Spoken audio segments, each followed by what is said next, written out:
Francisco de Goya était un peintre non seulement important pour l'Espagne et pour son histoire, mais aussi pour toute la culture universelle. Avec son travail préfigure toute une série de mouvements picturaux qui ont suivi son travail. De Goya, nous pourrions parler des heures. Cependant, il y a quelque chose qu'il faut dire. Son travail était divisé en deux étapes, avant et après sa surdité. Avec sa surdité, son travail était sombre, sinistre. Et malheureusement, cette période a coïncidé avec l'invasion napoléonienne en Espagne. Les Espagnols ont résisté d'une manière héroïque à l'invasion de Napoléon.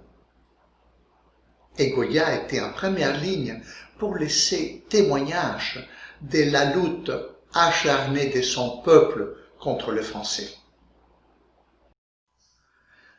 La guerre du peuple espagnol contre l'envahisseur était atroce, un véritable massacre, et les Français ont répondu avec la même violence et la même fureur.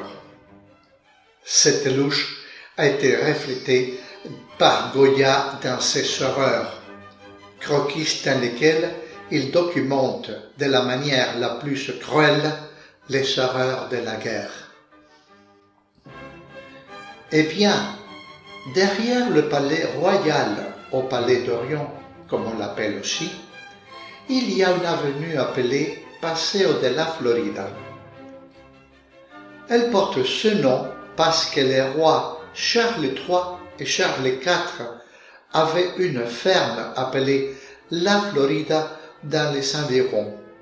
Et pour y arriver, il fallait emprunter cette route qui est maintenant une avenue. Elle borde presque la rivière Manzanares, appelée pompeusement rivière, que l'on pourrait plutôt dire c'est un ruisseau, surtout en période de sécheresse ou lorsque les barrages volent le peu d'eau qu'elle apporte.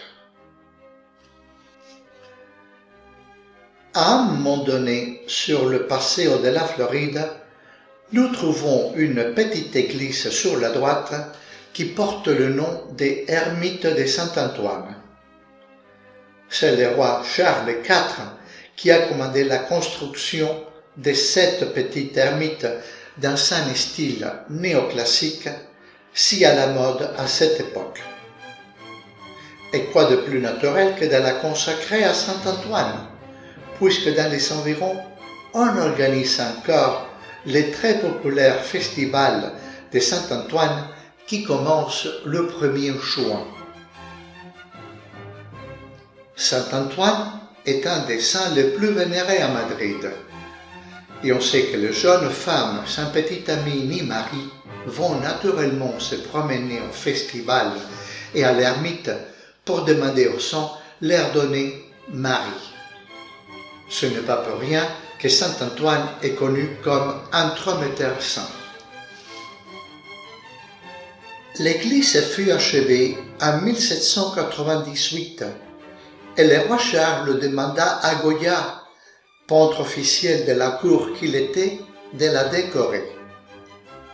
Goya était déjà connu comme portraitiste des grands membres de la cour et des autres personnalités importantes.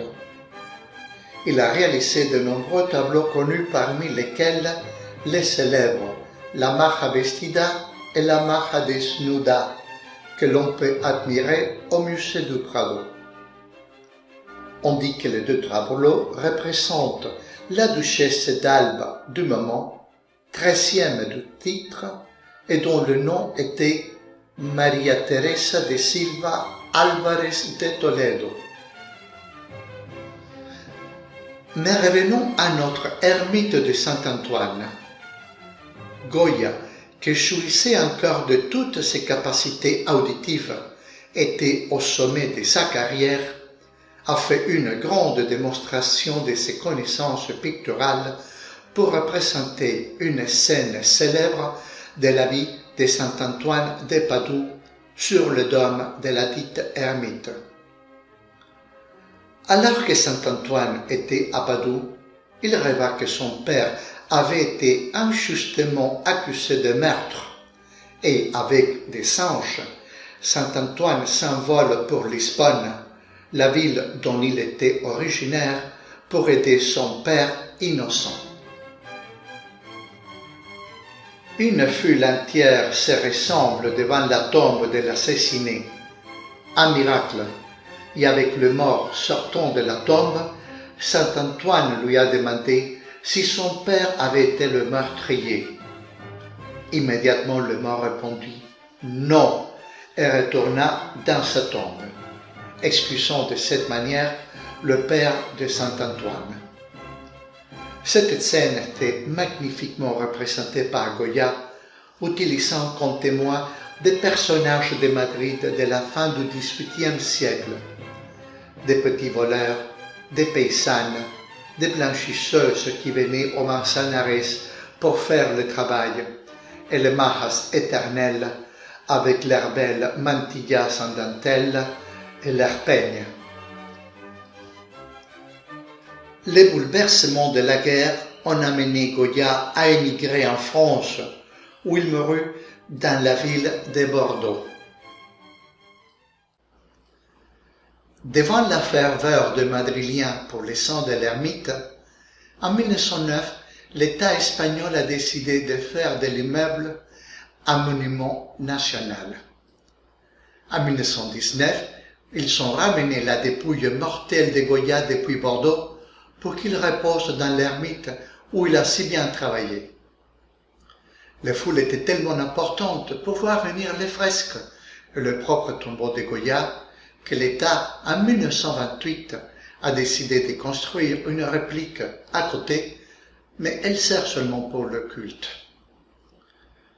Si vous décidez de venir à Madrid, visiter cette belle ermite, vous pouvez aller en face à Casamingo, où depuis l'année 1880, on sert un magnifique poulet rôti avec son cidre asturien.